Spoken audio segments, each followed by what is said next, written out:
Hello, and welcome back to this channel. Today is going to be a really fun video because today we're going to be talking about the things I really wish I knew before I actually built this setup. There's so many things I really regret not doing and some things I regret doing. So we're going to be covering a lot in today's video. So before we start, please subscribe, hit the bell notification on also you do not miss our video, and please like this video. Let's go start today's video. So if you guys are new to this channel, we have two different types of setups. A setup where we're just kind of growing stuff on shelves, kind of like a microgreen type of setup. And then we got a hydroponic system. Currently, we're building an aquaponic system. Not fully built yet, but is making a lot of progress. So, pretty much what we're going to be talking about is kind of focusing on the hydroponic system because we've been doing that the last year.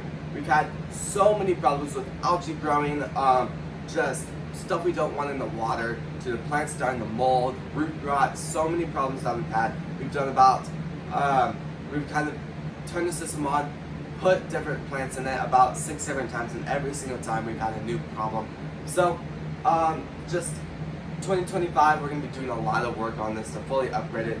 Things that I really regret not doing is adding a fan on every single shelf.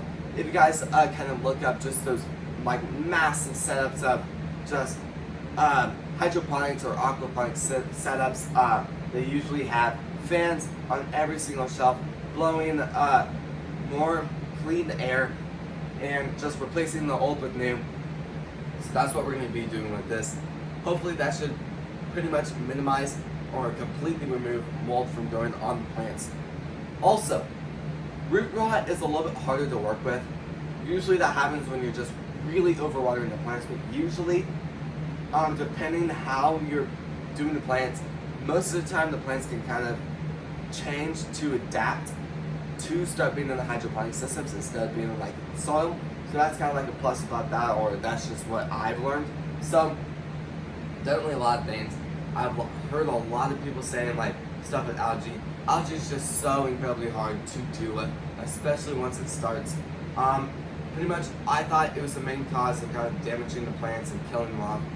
That is not really the case. I've watched so many videos in the last like 2 weeks, and those giant farmers, those giant farms that have huge hydroponic systems, they ended up pulling on a plant to kind of show the roots off. I ended up looking into the actual system, and they had a ton of algae. So that was a huge relief for me. And so I really feel like we're going to be trying to work on those. Also, I really wish I had more grow lights on these when I first started. I feel like that is another huge thing that I regret not doing. So that's what we're going to be doing in 2025. But the number one thing I can recommend for you guys that are hoping to do this setup, do your research. Every single question you have, search that question. If you have a question on what grow lights, we actually have a lot of videos on that too if you guys want to check those videos out. But if you guys have questions like what's recommended, either if you're like what's recommended to go in the hydroponic systems, like herbs, lettuce, cucumbers, tomatoes, strawberries, all sorts of stuff, make sure you do your research so you're not putting like carrots in your system. It theoretically would work, but you're going to need a huge PVC pipe to work with that. And that's pretty much all for this system. Let's go on to this system, and I have a lot to say over here. Alright, before I do kind of talk about the plants over here, I really want to talk about supplies. Supplies is going to be a very, very big thing because for farms, their main concern is how good their harvests are, and usually they don't want to put time into finding new containers just all the time. It's extremely time consuming to find new containers, find stuff that would actually work and just not break constantly. So really do your research before you actually buy your all your supplies, like your pots or your actual like trays.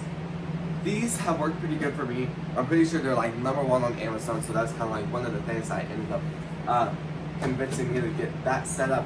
And after a long time, I ended up getting a lot more. But definitely do your research. If you guys are planning to have it heated, do your research on the heater. I can't really say what I want to, like what I'm thinking for the heater because I haven't really had a lot of work with that. and I'm mainly growing herbs, so I don't really need to heat the room. I usually just have it about 70 degrees. So yeah, then kind of under the supplies area, for the hydroponics, make sure you have extras of these. I end up just placing an order for about 180 more. Make sure you have extra supplies, so when you do have something wrong that is happening or you need to replace a plant, try to have enough supplies where you can do that, so you don't have to place an order like Amazon, Walmart, Target, or something like that, and have to stall for 3 more days while the plant's going through a lot, and so many things could go wrong during those 3 days. Also, really decide on what plants you actually want to focus on. That's kind of like a main problem I've had. I've added too many things to the setup, and I've just made careless mistakes I probably would have not made if I put some more time into it. For an example, seeding stuff. I've had so many, usually it does good, but sometimes I'll seed too many seeds in one spot, and then we'll just have a huge cluster of stuff. For example, like this. That doesn't look as bad, but still very clustered, crammed together. Then, kind of what these plants, we're growing radish right now. A huge mistake I've done a lot is nutrients in these pots. I've had a ton of problems with gnats and fruit flies coming out of topsoil, so we ended up fully moving over to coconut coir. I really should have thought about that, because coconut coir has absolutely 0 nutrients in it. You have to add your own nutrients in order for those plants to thrive, so it makes it very difficult when you're trying to grow just vegetables or fruits, all sorts of stuff like that. Because one thing that I really noticed was I ended up growing strawberries in coconut coir, and let me tell you what, every single day was a worst day for those plants. Those plants did not enjoy that soil. So we're going to be doing a new plant. We're going to be doing half and half. So we're going to be mixing stuff together, and we're going to be doing the top layer of coconut coir over the mixed stuff, so we don't have any gnats coming out of the soil. So it's going to be a mix of coconut coir and topsoil, so we don't have a ton of stuff and there's still nutrients in the pots. So those are pretty much one of the big things. Also, make sure you're getting pots. Make sure your pots are actually going to fit on the shelves, and make sure the shelves can actually withstand the weight of these extremely heavy plants. So definitely a lot of things to look into. We also have a lot of videos exactly on the same topic too, so if you guys want to check those videos out, I would really love it if you would check those videos out. So this is going to be the end of the video, so please subscribe, hit the bell notification, and also you do not miss our video. Please like this video. I really appreciate all of you guys for your time today to support this channel. I'll see you guys tomorrow when we post next. Peace.